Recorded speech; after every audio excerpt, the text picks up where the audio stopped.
Maine Mendoza, nagsalita na tungkol sa pagsasama ni Alden Richards at Catherine Bernardo.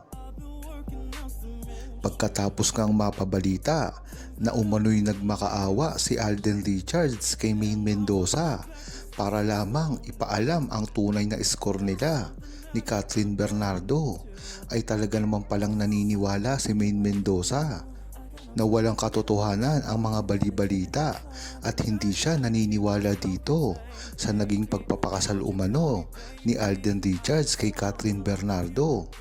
Ngunit sinabi rin ni Maine Mendoza na pabor siya sa tambalan ni Alden Richards at Catherine Bernardo. Ngunit dapat din na lumagay sila sa kanilang mga lugar dahil si Alden nga ay hindi na available para makapagrelasyon pa sa ibang babae. Kung matatandaan ng mga Aldab Nation, ay talaga namang nakasuporta si Maine Mendoza sa lahat ng mga proyekto na ginagawa ni Alden Richards. Hindi na rin kasi ito bago. Nung una pa lang kasing magsama si Catherine Bernardo at Alden Richards sa pelikula na Hello Love Goodbye, ay talaga namang nakasuporta si Maine Mendoza para sa dalawa. Katibayan nga nito ay pinasalamatan at nag-congrats pa si Catherine Bernardo at Maine Mendoza sa isa't isa. Ngunit ang maganda dito ay sinabi na ni Maine Mendoza ng tahasan na kailanman ay hindi na pwede si Alden Richards dahil ito ay meron ng asawa at kahit kailanman ay hanggang proyekto lang ang dapat magampanan ni Alden Richards kung sasamahan man siya ng ibang babae sa mga proyekto, sa movie o teleserye. Ganyan talaga ang dapat na ginagawa ni Maine Mendoza nang sa gayon ay magkaalaman na at hindi na basta-basta agawin si Alden Richards ng ibang babae. Ayon kay Pedro Pascal, inamin na rin kasi ni Maine Mendoza na nagagamit lang silang dalawa ni Alden Richards dahil nga sa estado ng kasikatan nila ay hindi malabo ito na mangyari. Katulad na lang ng kay Alden Richards dahil sa kaka-entertain niya at kabaitan sa lahat ng mga artista na nakikita niya, ito ay madaling maabuso. Kung matatandaan nyo, ay nagkautang ang mga kakilala ni Alden Richards sa kanya ng milyon-milyon. Ganyan kabait si Alden Richards, kung talagang magpautang ay wagas. At hindi na rin ito malalayo sa mga nakapaligid sa kanya, kahit sa mga kaibigan niya.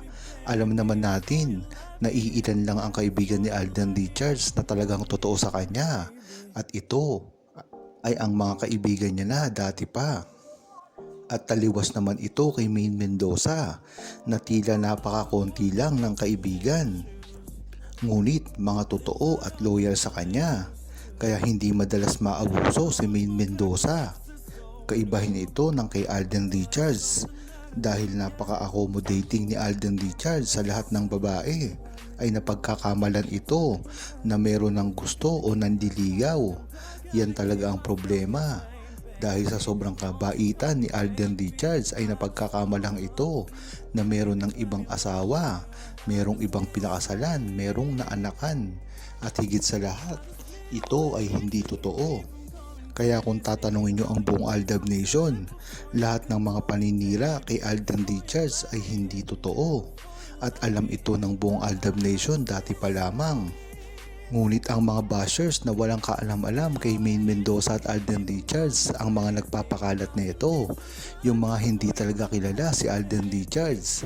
Kaya pag nakita nila si Alden Richards na nagbeso-beso man lang kay Catherine Bernardo, ay iniisip na nila na ito ay merong relasyon at nagpakasal na. Ngunit iba ang Aldab Nation na talagang kilala si Alden Richards. Pag ito ay nagbeso-beso sa ibang babae, ay alam natin na ito ay paggalang lamang, na parang isang kapatid, parang isang kaibigan, at minsan ay parang mga magulang na rin. Yan ang kaibahan ng mga true-blooded Aldab Nation sa mga bashers, lalong-lalo na ang mga Katniel. na hindi naiintindihan ang tunay na pag-ibig. Dahil nga naman si Daniel Padilla at Catherine Bernardo ay hindi totoo ang kanilang pag-ibig. Kaya talagang naloko sila nito. Ibang iba talaga ito sa Aldab Nation dahil alam nila na ang pag-iibigan ni Alden Richards at Maine Mendoza ay talagang tunay at wagas.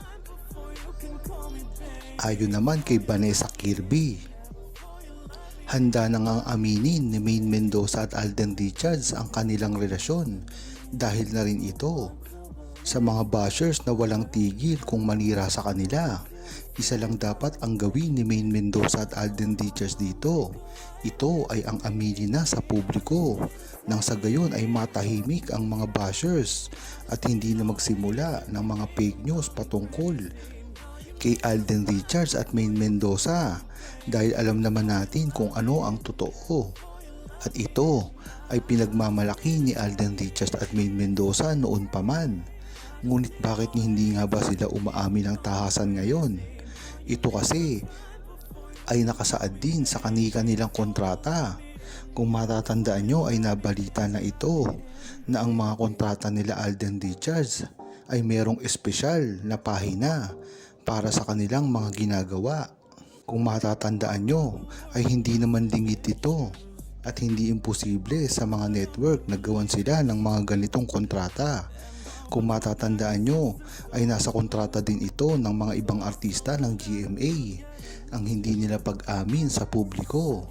Ngunit mababalitaan mo na lamang na ito ay meron ng anak at mga asawa katulad na lang ng kay Mark Heras. Nakasaad dito sa kontrata na hindi siya pwedeng umamin na may asawa at anak na. Nabalitaan na lang sa publiko na ang anak niya ay malaki na. Isa din dito sila Mikael. Tila pagdating sa pag-aartista ay wala silang kinalaman. Ngunit pagdating ng mga ilang taon ay nalaman na ito ay nagpakasal na pala dati. Yan talaga ang malalaman mo na ang kontratang ito ay hindi naman talaga malabo na mangyari. Ito talaga ay tradisyon na ginagawa sa lahat ng mga artista para protektahan ang kanilang mga karir. Ngunit ang maganda dito ay alam ng buong Aldab Nation kung ano ang tunay kay Maine Mendoza at Alden Richards nang sa gayon hindi ito maloko at alam talaga ang tunay sa kanilang pagkatao.